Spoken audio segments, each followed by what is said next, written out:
Hello everyone, I welcome you to school G, India's first online school.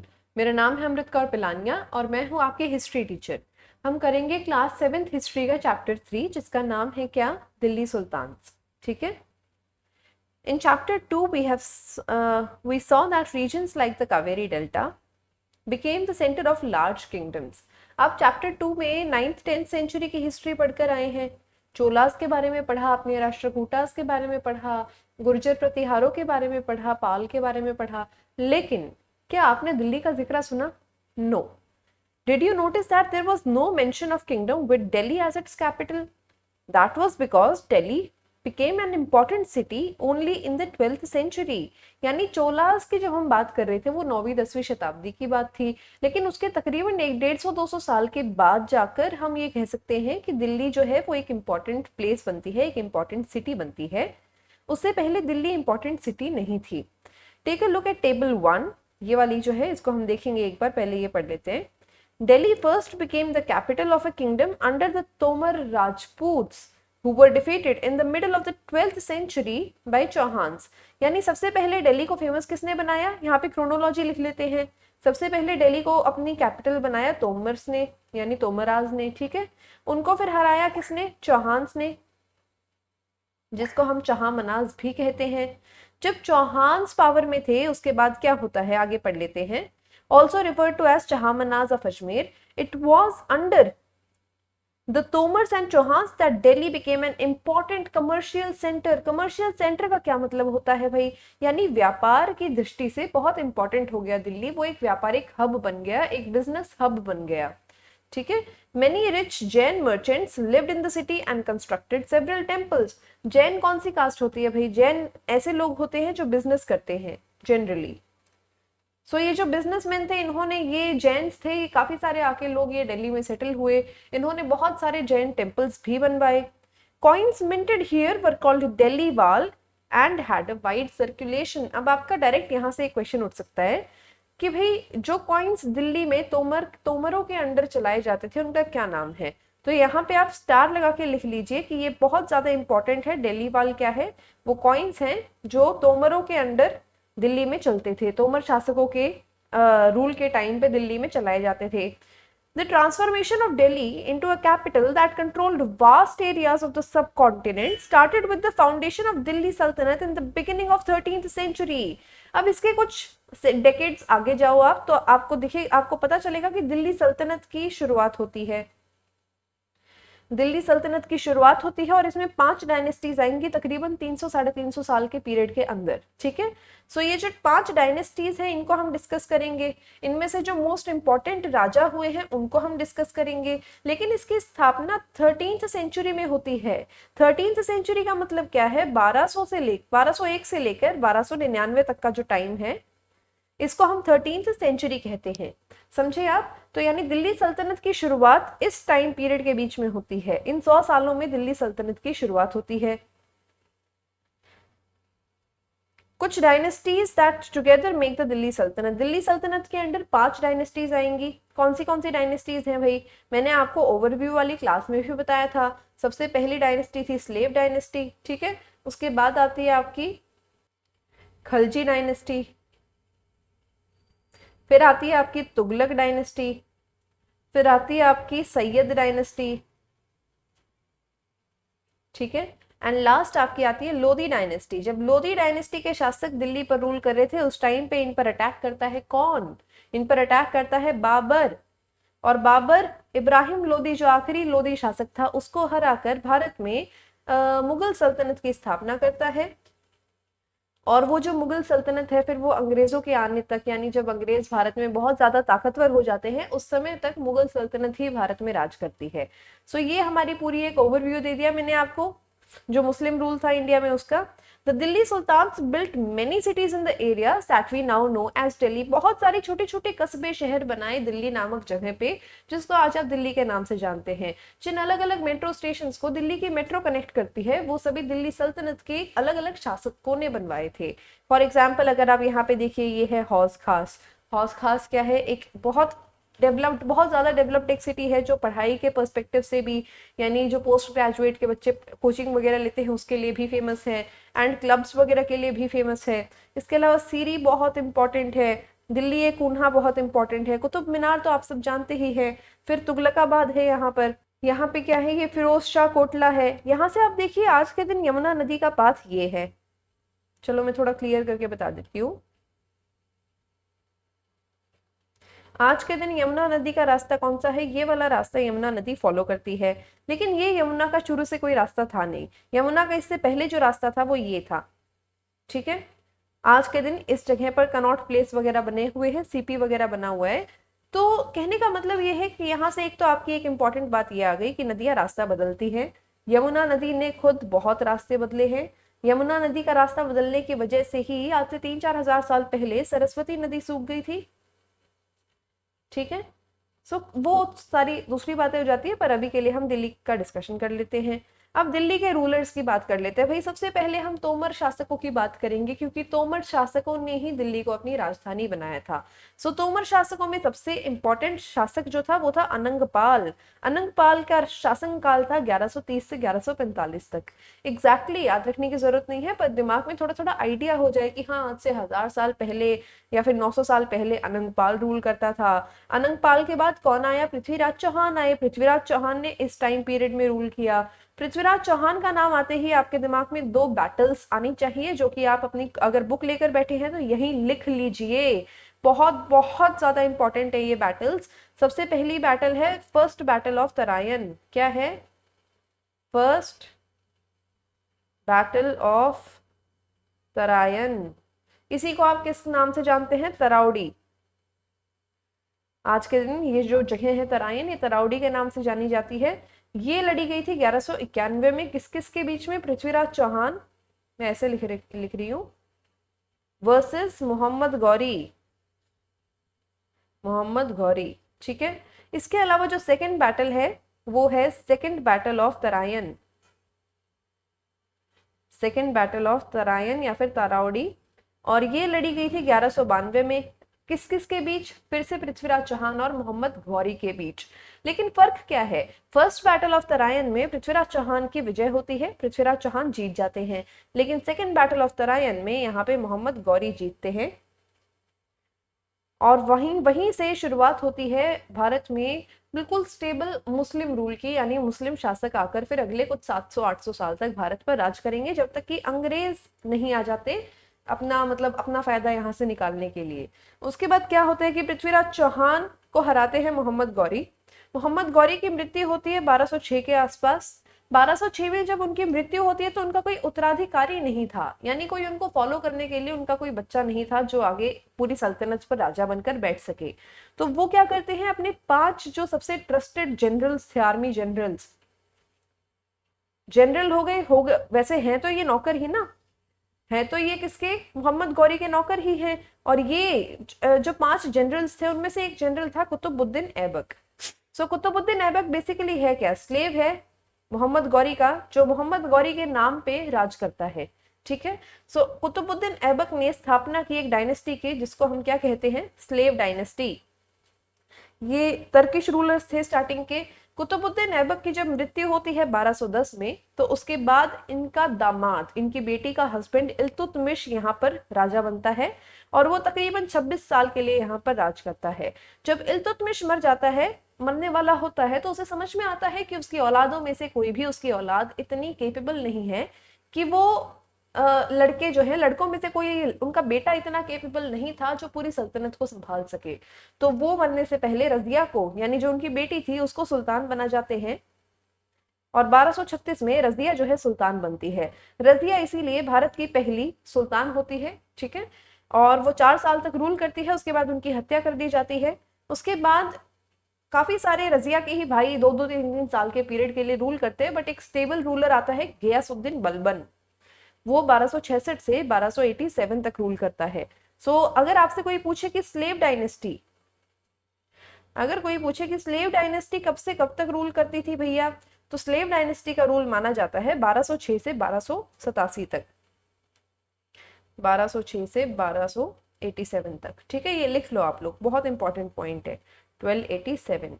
Okay, इसके बाद पता है जब ये लोग इनका इनका शासनकाल खत्म होने ही वाला था, कहने का मतलब खत्म नहीं होने वाला था, इनका डाउनफॉल शुरू हो गया था, इतने पावरफुल लीडर्स थे नहीं स्लेव डायनेस्टी में। तो फिर आती है खलजी डायनेस्टी। खलजी डायनेस्टी में जलालुद्दीन खिलजी जो है सल्तनत की शुरुआत करते हैं।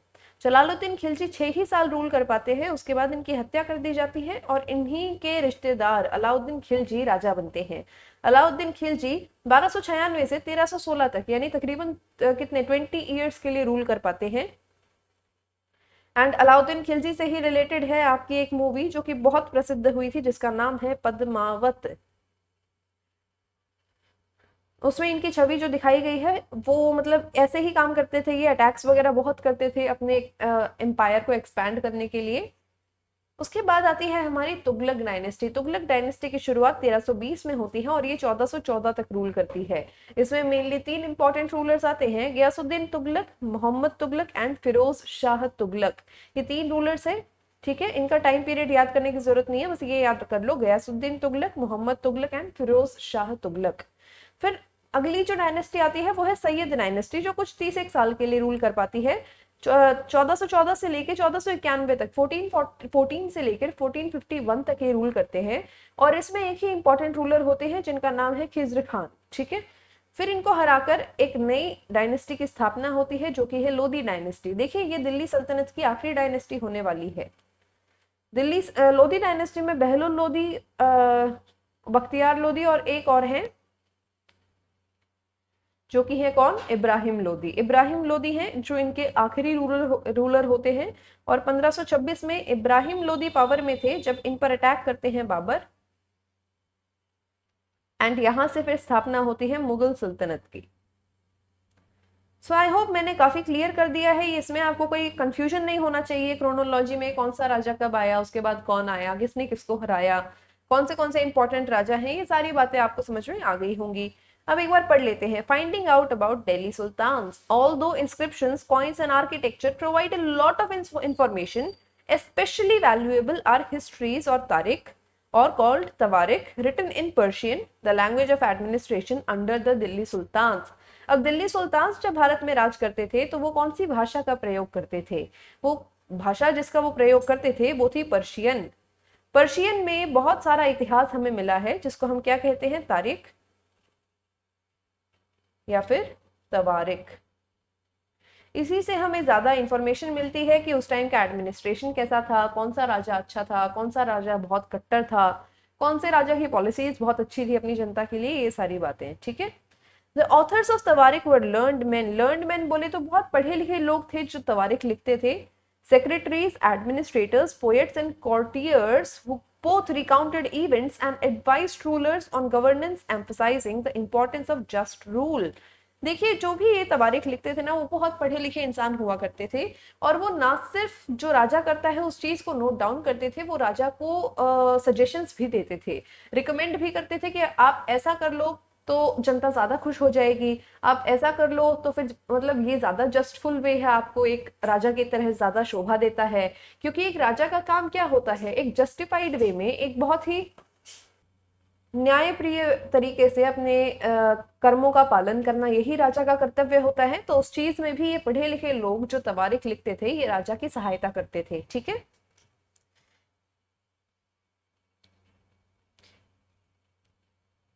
फख्र मुदब्बिर wrote in the 13th century, a king cannot survive without soldiers। एक राइटर है, उनकी कुछ सेंटेंसेस गिवन है यहाँ पे।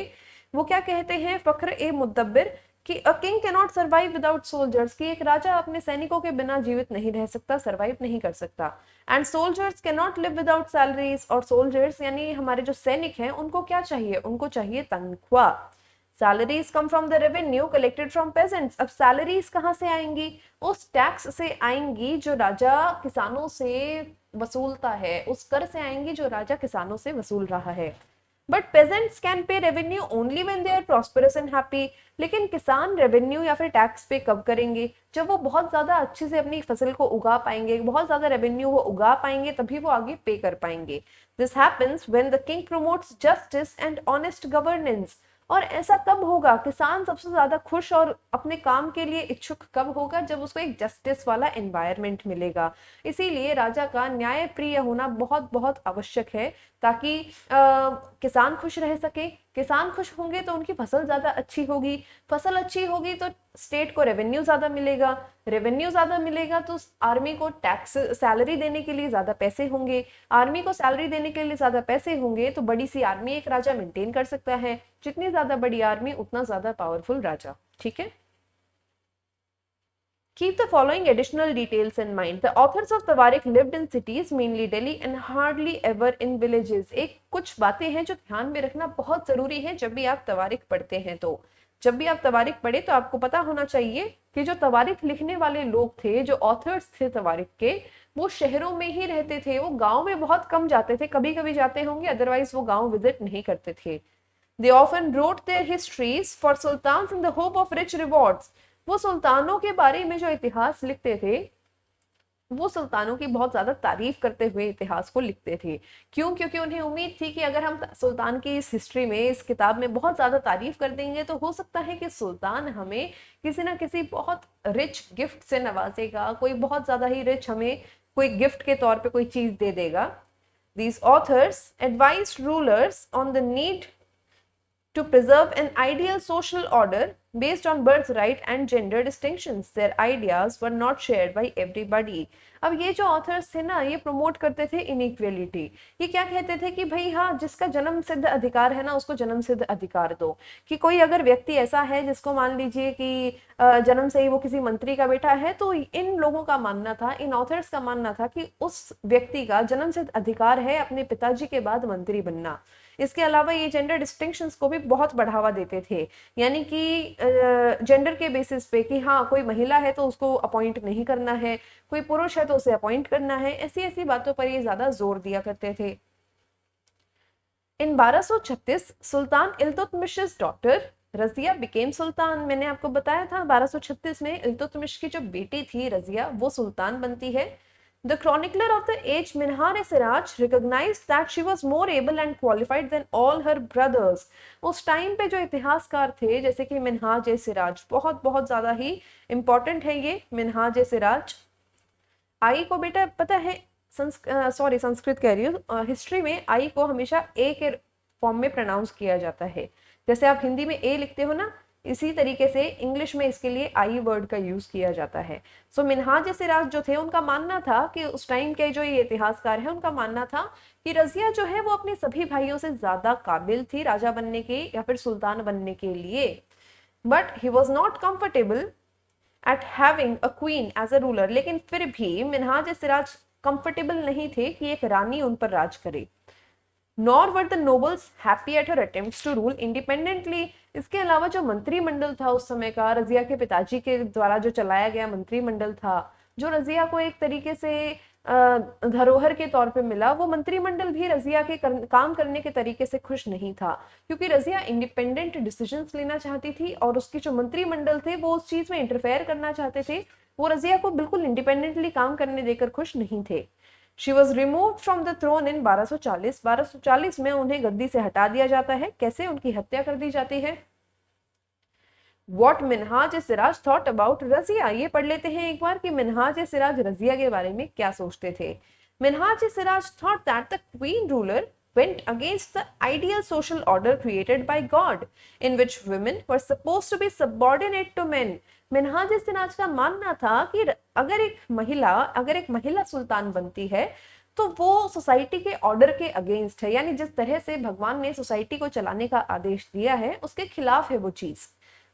क्योंकि मिन्हाज-ए-सिराज का मानना था कि भगवान ने औरतों को पुरुषों से एक स्तर नीचे रहने के लिए ही कहा है, उनको एक सबऑर्डिनेट लेवल पर रहने के लिए ही कहा है।